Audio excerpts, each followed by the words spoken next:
ಆ ದಿನ ಯಾವುದು ಎಂದರೆ 10 April 1912 RMS Titanic the world largest and most luxurious ship ಆಗಿತ್ತು. ಆ ಸಮಯದಲ್ಲಿ ಅದು ಮೊದಲನೆಯ ಸಂಚಾರ Southampton England to New York ವರೆಗೂ ಇದೆ ಸ್ನೇಹಿತರೆ. ಇನ್ನು ಆ ಹಡಗಿನ ಕ್ಯಾಪ್ಟನ್ ಅವರು 62 ಇಯರ್ ಓಲ್ಡ್ ಆಗಿದ್ದರು. ಸೀನಿಯರ್ ಕ್ಯಾಪ್ಟನ್ ಅವರ ಹೆಸರು ಎಡ್ವರ್ಡ್ ಜಾಯ್ನ್ ಸ್ಮಿತ್ ಆಗಿತ್ತು. ಇದು ದುನಿಯಾದ ದೊಡ್ಡ ಶಿಪ್ ಅಲ್ಲದೆ 260 ಮೀಟರ್ ಇನ್ ಲೆಂತ್ ಮತ್ತು 53 ಮೀಟರ್ ಇನ್ ಹೈಟ್. ಆ ಸಮಯದಲ್ಲಿ ಈ ಶಿಪ್ ಅನ್ನು ತಯಾರು ಮಾಡಲು $7.5 ಮಿಲಿಯನ್ ಖರ್ಚು ಮಾಡಲಾಗಿತ್ತು.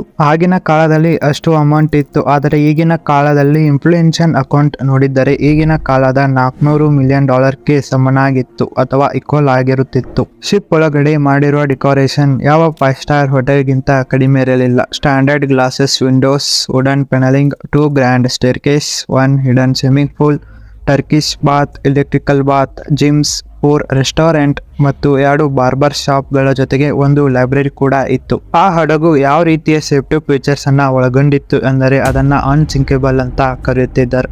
ಆದರೂ ಕೂಡ ಅದು ಮುಂದೆ ಈ ರೀತಿಯಾಗಿ ಮುಳುಗುತ್ತದೆ ಎಂದು ಯಾರು ಕೂಡ ಊಹೆನೂ ಮಾಡಿರಲಿಲ್ಲ. ವೈಟ್ ಸ್ಟಾರ್ ಲೈನ್ ಇದು ಕಂಪನಿ ಹೆಸರು. ಆ ಶಿಪ್ ಅನ್ನ ತಯಾರು ಮಾಡಿದ್ದಾರಲ್ಲ ಅವರ ಕಂಪನಿಯ ಪ್ರೆಸಿಡೆಂಟ್ ಅವರು ಬಂದು ಪಬ್ಲಿಕ್ ಸಮ್ಮುಖದಲ್ಲಿ ಘೋಷಣೆ ಮಾಡಿದ್ದರು, ದ ಶಿಪ್ ಇಸ್ ಅನ್ಸಿಂಕೇಬಲ್ ಅಂತ.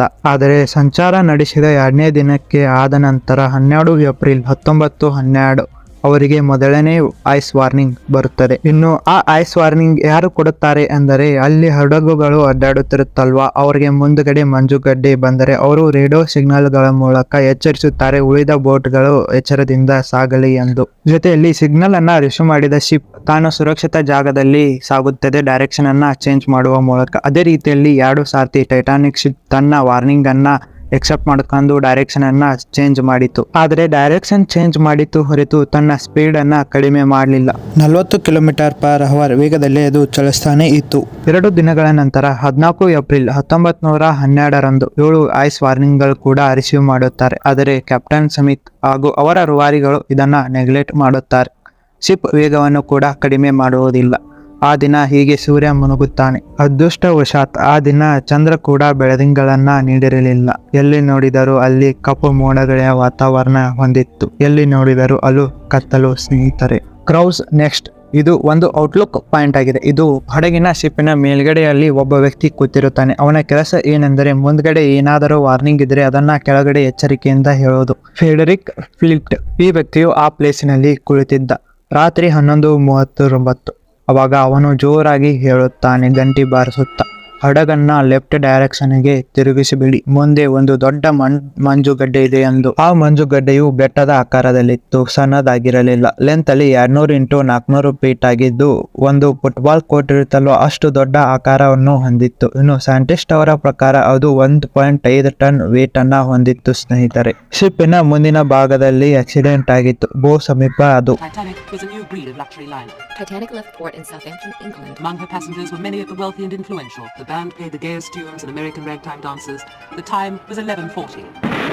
The iceberg grazed the right side of the ship. And all of a sudden she lifted up quickly. Everything that was movable was going through her. I didn't think it was serious because I didn't think it was possible. I think just like the thing. ಗೋ ಅಂದರೆ ಯಾವ ಭಾಗ ಅಂದರೆ ಇಲ್ಲಿದೆ ನೋಡಿ. 10 ಸೆಕೆಂಡದವರೆಗೆ ಮಂಜುಗಡ್ಡೆ ಮತ್ತು ಶಿಪ್ಗಳ ನಡುವೆ ಘರ್ಷಣೆ ನಡೆಯಿತು. ಅದರ ಪರಿಣಾಮ ಶಿಪ್ ಅಲ್ಲಿ ಹೋಲ್ಗಳು ಆಗಿಬಿಟ್ಟವು. ನೀವು ಯೋಚನೆ ಮಾಡಬಹುದು ಹೇಗೆ ಐಸ್ದಿಂದ ಮೆಟಲ್ ಬ್ರೇಕ್ ಆಗುತ್ತದೆ ಎಂದು. ನಾನು ಉದಾಹರಣೆಯೊಂದಿಗೆ ತಿಳಿಸಿಕೊಡ್ತೀನಿ ನೋಡಿ. ಈಗ ಒಂದು ಕಾರು ಜೋರಾಗಿ ಹೋಗಿ ಒಂದು ಕಟ್ಟಿಗೆಯ ಗಿಡಕ್ಕೆ ಗುದ್ದಿತ್ತು. ಅವಾಗ ಆ ಗಿಡದಿಂದ ಆ ಮೆಟಲ್ ಹಾಳಾಯ್ತಲ್ವಾ. ಅದೇ ರೀತಿಯಲ್ಲಿ ಈ ಮಂಜುಗಡ್ಡೆ ಎಷ್ಟು ದೊಡ್ಡದಾಗಿತ್ತು ಅಂದರೆ ಆ ಟೈಟಾನಿಕ್ ಶಿಪ್ ಅನ್ನ ಮುಳುಗುವಂತೆ ಮಾಡಿತು. ಸ್ವಲ್ಪ ಸಮಯದಲ್ಲಿ ಶಿಪ್ಪಿನ ಕ್ಯಾಪ್ಟನ್ ಆದ ಸ್ಮಿತ್ ಹಾಗೂ ಆರ್ಕಿಟೆಕ್ಟ್ ಥಾಮ್ಸನ್ ಆಂಡ್ರೋಸ್ ಎಲ್ಲರೂ ಸೇರಿ ನೋಡುತ್ತಾರೆ ಶಿಪ್ ಯಾವ ಭಾಗದಲ್ಲಿ ಹಾನಿಯಾಗಿದೆ ಎಂದು. ಎಲ್ಲರೂ ನಂತರ ಅವರಿಗೆ ತಿಳಿದು ಬರುತ್ತದೆ ಈ ಶಿಪ್ಪು ನೀರಿನಲ್ಲಿ ಮುಳುಗುತ್ತದೆ ಎಂದು. ಅವರಿಗೆ ರಿಯಲೈಸ್ ಆಗಿತ್ತು. ಅವರಿಗೆ ತುಂಬಾನೇ ಶಾಕ್ ಆಗುತ್ತಿತ್ತು, ಏಕೆಂದರೆ ಅವರ ಪ್ರಕಾರ ಆ ಶಿಪ್ಪು ಅನ್ಸಿಂಕೇಬಲ್ ಅಂತ ನಂಬಿದ್ದರು. ಶಿಪ್ ನಲ್ಲಿ 2 ಸೇಫ್ಟಿ ಫೀಚರ್ಸ್ ಗಳನ್ನ ಒಳಗೊಂಡಿತ್ತು. ಫಸ್ಟ್ ಒನ್, ಡಬಲ್ ಬಾಟಮ್ ಹೆಲ್. ಇದು ಯಾವ ರೀತಿಯಲ್ಲಿ ಕೆಲಸ ಮಾಡುತ್ತದೆ ಅಂದರೆ ಯಾವುದಾದರೂ ಮಂಜುಗಡ್ಡೆಗೆ ಅಥವಾ ಎಲ್ಲಾದರೂ ಡ್ಯಾಮೇಜ್ ಆದರೂ ಕೂಡ ಒಂದು ಹೆಲ್ ಮುರಿದರೂ ಕೂಡ ಇನ್ನೊಂದು ಹೆಲ್ದಿಂದ ಅದು ಮ್ಯಾನೇಜ್ ಆಗುತ್ತದೆ, ಅದು ಮುಳುಗುವುದಿಲ್ಲ. Second safety features, hull of the ship ಅನ್ನು 16 ಕಂಪಾರ್ಟ್ಮೆಂಟ್ಗಳು ಹೊಂದಿದ್ದವು. ಅದು ಡಿವೈಡ್ ಆಗಿದ್ದವು. ಜೊತೆಯಲ್ಲಿ ಅದರಲ್ಲಿ 4 ಕಂಪಾರ್ಟ್ಮೆಂಟ್ಗಳು ಫುಲ್ ನೀರಿನಿಂದ ತುಂಬಿದರೂ ಕೂಡ ಆ ಶಿಪ್ ನೀರಿನಲ್ಲಿ ಮುಳುಗುತ್ತಿರಲಿಲ್ಲ. ಆದರೆ ಶಿಪ್ಪಿಗೆ ಆಕ್ಸಿಡೆಂಟ್ ಆಗಿದ್ದು ರೈಟ್ ಭಾಗದ ಮುಂದಿನ ಬೋ ಸೈಡ್ದಲ್ಲಿ. ಆದರೆ ಈ ಡಬಲ್ ಹೆಲ್ ಬಾಟಮ್ ಉಪಯೋಗ ಆಗಲಿಲ್ಲ. ಡಬಲ್ ಲೇಯರ್ ಕೇವಲ ಕೆಳಭಾಗದಲ್ಲಿ ಇತ್ತು ಹೊರತು ಸೈಡ್ದಲ್ಲಿ ಇರಲಿಲ್ಲ. ಸೈಡಲ್ಲಿ ಸಿಂಗಲ್ ಲೇಯರ್ ಇತ್ತು. ನಂತರ ಡ್ಯಾಶ್ ಹೊಡೆದ ರಭಸಕ್ಕೆ 6 ಕಂಪಾರ್ಟ್ಮೆಂಟ್ಗಳಲ್ಲಿ ನೀರು ನುಗ್ಗಿದವು. ಆದರೆ ಲಿಮಿಟ್ ಇರುವುದು 4. ಇದೇ ರೀಸನ್ ದಿಂದ ಆ ಸೇಫ್ಟಿ ಫೀಚರ್ಸ್ ಎಲ್ಲೂ ಕೂಡ ಉಪಯೋಗ ಆಗಲಿಲ್ಲ. ಅದು ಅಲ್ಲಿ ಫೇಲ್ ಆಯಿತು. ಮಂಜುಗಡ್ಡೆಗೆ ಡ್ಯಾಶ್ ಆದ ನಂತರ 20 ನಿಮಿಷಗಳ ನಂತರ ಕ್ಯಾಪ್ಟನ್ ಸ್ಮಿತ್ ಕ್ರೂ ಮೆಂಬರ್ಸ್ ಗೆ ಸೂಚನೆ ನೀಡುತ್ತಾರೆ. ರೇಡಿಯೋ ಸಿಗ್ನಲ್ ಮೂಲಕ ಎಲ್ಲರ ಕಡೆ ಹೆಲ್ಪ್ ಅನ್ನ ನಿರೀಕ್ಷಿಸಿ ಅನ್ನುತ್ತಾರೆ. ಸುತ್ತಮುತ್ತಲಿನ ಯಾವುದಾದರೂ ಒಂದು ಶಿಪ್ ನಮ್ಮ ಸಿಗ್ನಲ್ ಅನ್ನ ತೆಗೆದುಕೊಂಡು ನಮಗೆ ರಕ್ಷಣೆ ಮಾಡಲು ಬರುತ್ತಾರೆ ಎಂದು ನಿರೀಕ್ಷೆ ಮಾಡುತ್ತಿರುತ್ತಾರೆ. ರೇಡಿಯೋ ಆಪರೇಟರ್ ನಮ್ಮ ಈ ಕಥೆಯ ಹೀರೋ ಆಗುತ್ತಾರೆ. ಅವರು ಜಾಕ್ ಫಿಲಿಪ್ಸ್. ಕಂಟಿನ್ಯೂಯಸ್ ಆಗಿ ಸಿಗ್ನಲ್ ಅನ್ನ ಕಳಿಸುತ್ತಾನೆ ಇರುತ್ತಾರೆ. ಆದರೆ ನೋ ರೆಸ್ಪಾನ್ಸ್. ನಂತರ 2:20 AM RMS Carpathian ship Titanic signal ಅನ್ನು ರಿಸೀವ್ ಮಾಡಿಕೊಳ್ಳುತ್ತಾರೆ. ಅವರ ಜೊತೆ ಮಾತನಾಡುತ್ತಾರೆ ಮತ್ತು ಹೆಲ್ಪ್ ಮಾಡಲು ಬರುತ್ತೇನೆ ಎಂದು ಕೂಡ ಹೇಳುತ್ತಾರೆ. ಆದರೆ ಪ್ರಾಬ್ಲಮ್ ಏನು ಎಂದರೆ ಆ ಶಿಪ್ ಕಡಿಮೆ ಅಂದರೂ 107 ಕಿಲೋಮೀಟರ್ ದೂರದಲ್ಲಿ ಇತ್ತು. ಟಾಪ್ ಸ್ಪೀಡಲ್ಲಿ ಬಂದರೂ ಕೂಡ 3.5 ಗಂಟೆ ಬೇಕಾಗಿತ್ತು ಟೈಟಾನಿಕ್ ಶಿಪ್ ಅನ್ನ ರೀಚ್ ಆಗಲು.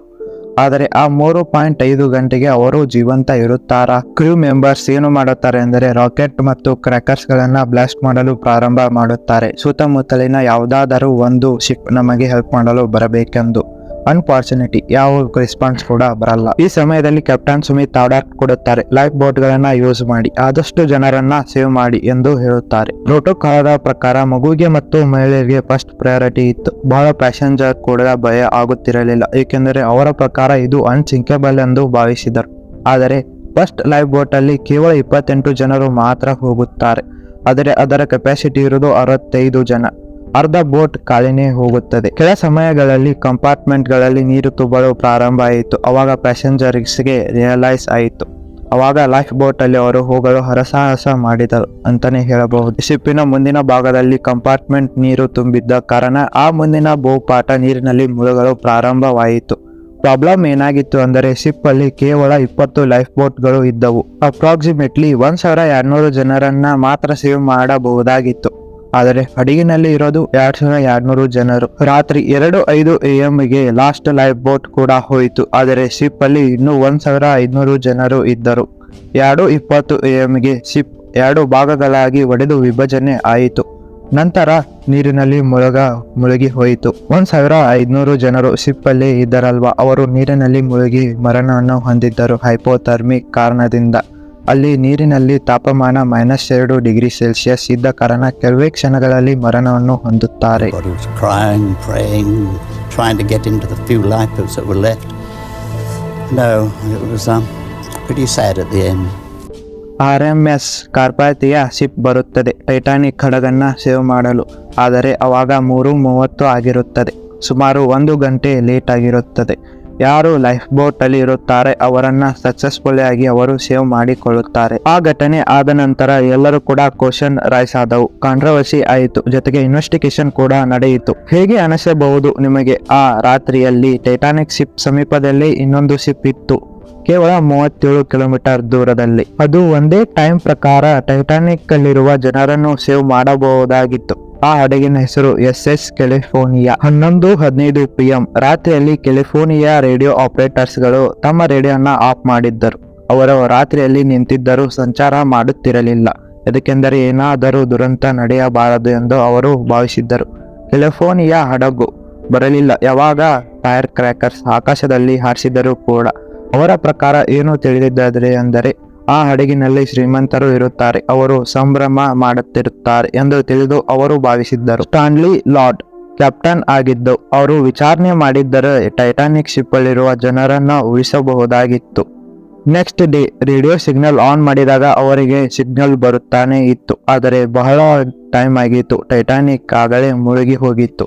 ಎಲ್ಲಿ ನೋಡಿದರೂ ಅಲ್ಲಿ ನೀರಿನಲ್ಲಿ ಡೆಡ್ ಬಾಡಿ ತೇಲಾಡುತ್ತಿದ್ದವು. ಎನ್ಕ್ವೈರೀಸ್ ಮತ್ತು ಇನ್ವೆಸ್ಟಿಗೇಷನ್ ಅಲ್ಲಿ ಕ್ಯಾಲಿಫೋರ್ನಿಯಾ ಕ್ಯಾಪ್ಟನ್ ಆದ ಸ್ಟಾನ್ಲಿ ಲಾರ್ಡ್ ಮೇಲೆ ಬ್ಲೇಮ್ ಮಾಡುತ್ತಾರೆ. ಈ ದೊಡ್ಡ ಡಿಸಾಸ್ಟರ್ ಹಿಂದೆ ಕೇವಲ ಒಬ್ಬ ವ್ಯಕ್ತಿ ತಪ್ಪು ಮಾಡಿದ್ದಾನೆ ಎಂದು ಹೇಳಲು ಆಗಲ್ಲ. ಇದರ ಹಿಂದೆ ಹಲವರು ತಪ್ಪು ಮಾಡಿದ್ದಾರೆ ಎಂದು ಹೇಳಬಹುದು. ಆ ತಪ್ಪುಗಳು ಯಾವ್ಯಾವೆಂದರೆ, ಫಸ್ಟ್ ಒನ್, ಸಫಿಸಿಯಂಟ್ ಲೈಫ್ ಬೋಟ್ ಇಲ್ಲದೆ ಇರುವುದು. ಯಾವ ಕಂಪನಿ ಟೈಟಾನಿಕ್ ಹಡಗನ್ನ ತಯಾರು ಮಾಡಿದರೋ ಅವರು ಓವರ್ ಕಾನ್ಫಿಡೆಂಟ್ ಆಗಿದ್ದರು. ಅವರ ಪ್ರಕಾರ ಈ ಹಡಗನ್ನ ಅನ್ಸಿಂಕೇಬಲ್ ಅಂತ ಅವರು ಕರೆಯುತ್ತಿದ್ದರು. ಎಷ್ಟು ಜನರಿದ್ದರೋ ಅಷ್ಟು ಜನರು ಹೋಗುವ ಹಾಗೆ ಲೈಫ್ ಬೋಟ್ಗಳು ಇದ್ದರೆ ಆ ಎಲ್ಲ ಜನರು ಸೇವ್ ಆಗುತ್ತಿದ್ದರು. ಸೆಕೆಂಡ್ ಒನ್, ಟೈಟಾನಿಕ್ ಹಡಗಿನ ಕ್ಯಾಪ್ಟನ್ ಅವರು ಒಂದು ತಪ್ಪು ಮಾಡುತ್ತಾರೆ. ಅವರು ಏನು ಮಾಡುತ್ತಾರೆ ಎಂದರೂ ಸೇಫ್ಟಿ ಡ್ರಿಲ್ಲಿಂಗ್ ಅನ್ನ ಮಾಡುವುದಿಲ್ಲ. ಯಾವಾಗ ಕಂಪಾರ್ಟ್ಮೆಂಟ್ ಗಳಲ್ಲಿ ಹೋಲ್ಸ್ ಆಗುತ್ತವೆ ಅವಾಗ ಒಂದು ಸೇಫ್ಟಿ ಡ್ರಿಲ್ ಮಾಡಿದರೆ ಇನ್ನೂ ಕೆಲವು ಟೈಮ್ಗಳ ಕಾಲ ಆ ಶಿಪ್ ಜೀವಂತವಾಗಿ ಇರುತ್ತಿತ್ತು, ಅಂದರೆ ಮುಳುಗುತ್ತಿರಲಿಲ್ಲ.